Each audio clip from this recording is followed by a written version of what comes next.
Hello friends, मैं उमेश पटेल और अद्वैत astrology ज्योतिष चैनल के अंदर आप सभी का हार्दिक स्वागत करता हूं।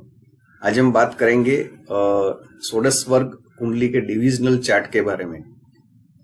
ये षोडश वर्ग कुंडली जन्म कुंडली जो होती है उसका किसी का भाव का डीप स्टडी करना होता है तो ये षोडश वर्ग कुंडली से देखा जाता है।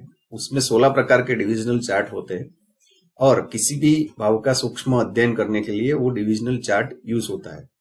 तो आज हम बात करेंगे D2 डिविजनल चार्ट की, जिसको होरा कुंडली बोलते हैं। तो ये जन्म कुंडली का जो सेकंड भाव होता है, जिसको धन स्थान बोलते हैं, वाणी स्थान भी बोलते हैं, तो उसका सूक्ष्म अध्ययन करने के लिए D2 होरा कुंडली, D2 डिविजनल चार्ट देखा जाता है। तो वो उसका जब हम सूक्ष्म अध्ययन करते हैं तब पता चलता है कि व्यक्तिगत जीवन के अंदर वो कितनी प्रॉपर्टी बाय करेगा, उसके पास कितना धन होगा, कितना बैंक बैलेंस होगा, समाज में उसका कितना मान सम्मान होगा, उसकी वाणी कितनी मधुर होगी, वो सब यहाँ D2 डिविजनल चार्ट से देखा जाता है। तो ये D2 डिविजनल चार्ट से कुंडली का, जन्म कुंडली का सेकंड भाव का सूक्ष्म अध्ययन किया जाता है। तो अभी हम देखेंगे D2 डिविजनल चार्ट से कैसे सूक्ष्म अध्ययन किया जाता है। मित्रों, आप देख सकते हो कि यहाँ पे मैंने दो कुंडलियां बनाई है, एक है लग्न कुंडली और एक है होरा कुंडली।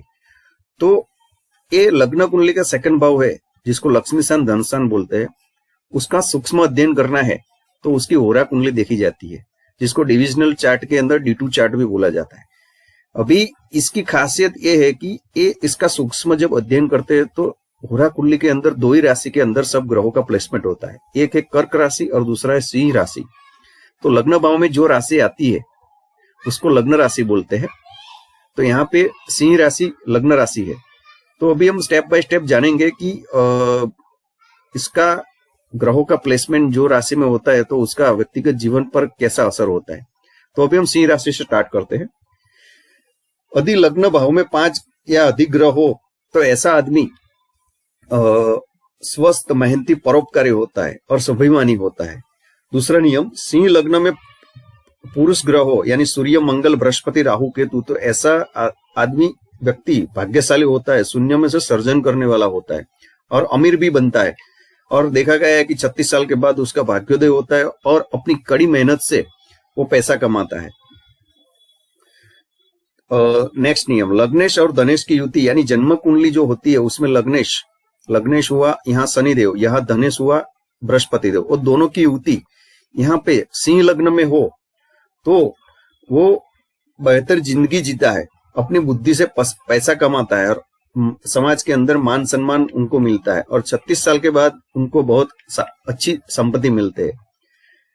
नेक्स्ट नियम, यदि धनेश और अन्य भावों का कारक ग्रह, धनेश यानी यहाँ पे है बृहस्पति देव, उसको धनेश जो स्थान धन स्थान है बृहस्पति देव मिला है। सपोज मान लो कि यहाँ पे मेष राशि है तो यहाँ पे धनेश हो गए मंगल देव, और सेकंड भाव के कारक ग्रह बृहस्पति देव माने जाते हैं। तो मानो कि यहाँ के मंगल देव और कारक ग्रह सेकंड भाव के दूसरे भाव का कारक बृहस्पति देव की युति सिंह लग्न में हो तो ऐसा आदमी धार्मिक, हृदय का साफ, शुद्ध, धनवान और अमीर और परोपकारी होता है और अपनी कड़ी मेहनत से पैसा कमाता है। नेक्स्ट नियम, लग्न कुंडली का पहला, दूसरा, तीसरा, चौथा और पंचम भाव के मालिक यदि होरा कुंडली के यानी D2 चार्ट के अंदर सिंह लग्न के अंदर उसका प्लेसमेंट हुआ हो तो ऐसा आदमी बहुत अमीर होता है, करोड़पति होता है और बहुत अच्छी उसकी जीवन शैली होती है और बहुत मान सम्मान उसके समाज में उसका होता है। दूसरा नियम, इससे विपरीत सामने वाली राशि के अंदर, ये D2 चार्ट के अंदर सामने वाली यानी कर्क राशि के अंदर लग्नेश धनेश का प्लेसमेंट हो, यानी यहाँ पे लग्ने से शनि और धने से बृहस्पति देव, तो उसका प्लेसमेंट हो, और लग्न कुंडली के अंदर चंद्र केंद्र या त्रिकोण में हो, तो यानी ये लग्न कुंडली के अंदर चंद्रमा केंद्र यानी 1, 4, 7, 10 और त्रिकोण यानी पंचम या 9वें भाव के अंदर हो तो उनको मिलकत तो मिलती है मगर वो भोग नहीं सकता उससे, और दूसरा उसमें ऐसा भी देखा गया है कि उसके स्वभाव बहुत इमोशनल होता है, वो इमोशनल स्वभाव का लोग बेनिफिट उठाते हैं और उसको नुकसान भी होता है। और नेक्स्ट नियम, सिंह लग्न में लग्नेश धनेश चतुर्थेश है और यह ग्रह लग्न कुंडली के अंदर 6, 8, 12 में बैठे हो तो उसे संपत्ति तो मिलती है मगर उसे वो भोग नहीं सकता और वो पिता और दादा की संपत्ति भी बेच देता है। यानी कि ये जो लग्न कुंडली है उसका लग्नेश यानी शनि हो गया, धनेश यहाँ पे हो गया बृहस्पति देव, यहाँ पे हो गया चतुर्थेश शुक्र देव, वो यानी 6, 8, 12 में बैठे है शनि देव, बृहस्पति देव और शुक्र देव 6, 8, 12 में बैठे और वो जो होरा कुंडली के अंदर सिंह लग्न के अंदर है तो ऐसा आदमी को संपत्ति तो अच्छी मिलती है मगर वो अपनी संपत्ति को भोग नहीं सकता और वो अपने वडिलोपार्जित मिलकत जिसको बोलते हैं बाप दादा की मिलकत उसको भी वो बेच डालता है। तो अभी ये हमने सिंह लग्न की कुंडली के बारे में डिस्कस किया। अभी हम कर्क लग्न की होरा कुंडली के बारे में बात करेंगे। कर्क लग्न यानी यहाँ पे जो लग्न है यहाँ पे 4 नंबर की राशि आ जाएगी और यहाँ पे 5 नंबर की राशि आ जाएगी। तो पहला नियम, यदि कर्क लग्न में 5 या अधिक ग्रह हो तो ऐसा व्यक्ति पैतृक संपत्ति प्राप्त करता है। यहाँ पे 5 या और 5 से ज्यादा ग्रह तो पैतृक संपत्ति प्राप्त करता है, समृद्ध होता है, परोपकारी बनता है। दूसरा नियम, कर्क लग्न में स्त्री ग्रह चंद्रमा शुक्र बुध है तो भाग्यशाली अमीर बनता है और सम्मान पाता है। यहाँ पे बुध चंद्रमा शुक्र स्त्री ग्रह होता है तो वो भाग्यशाली होता है। तीसरा नियम, कर्क लग्न में सौम्य ग्रह यानी कि ये जो यहाँ पे 4 नंबर की राशि में सौम्य ग्रह बृहस्पति चंद्रमा बुध और शुक्र होता है तो ऐसा आदमी दयालु होता है, कोमल हृदय वाला होता है, परोपकारी होता है और दान पुण्य करता है। चौथा नियम, लग्नेश और धनेश की युति कर्क लग्न में है तो जमीन अच्छी मिलती है और अपनी बुद्धि से बहुत पैसा कमाते हैं। लग्नेश यानी शनि और धनेश यानी बृहस्पति की युति ये 4 नंबर की राशि लग्न में होते हो अपनी कड़ी मेहनत और बुद्धि से पैसा कमाता है। पांचवा नियम, यदि धनेश और अन्य भावों का कारक ग्रह कर्क लग्न में हो तो वो उदार पवित्र हृदय का साफ और धनवान होता है।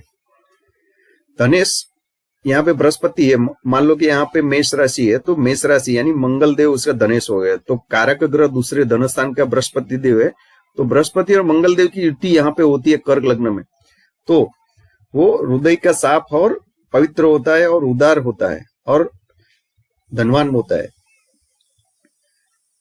जन्म कुंडली के अंदर दूसरा नियम, जन्म कुंडली के अंदर पहले भाव, दूसरे भाव, तीसरे भाव, चौथा भाव और पंचम भाव का स्वामी कर्क लग्न के अंदर यहाँ पे प्लेसमेंट हुआ हो तो ऐसा आदमी बहुत पैसे वाला होता है, अपने मान सम्मान से अपने समाज में अपना नाम बहुत ऊंचा करता है और बहुत अच्छी उच्च जीवन शैली जीता है और वो करोड़पति होता है, बहुत अमीर बनता है, उसके पास बहुत प्रॉपर्टी अच्छी होती है।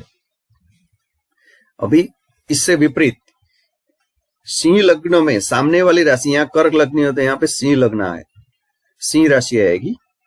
सिंह लग्न में 5 या अधिक ग्रह हो तो सुखी जीवन जीता है और वो मान सम्मान पाता है। तो मित्रों आज हमने बात किया होरा कुंडली के बारे में यानी जो डिविजनल चार्ट के बारे में, D2 चार्ट के बारे में।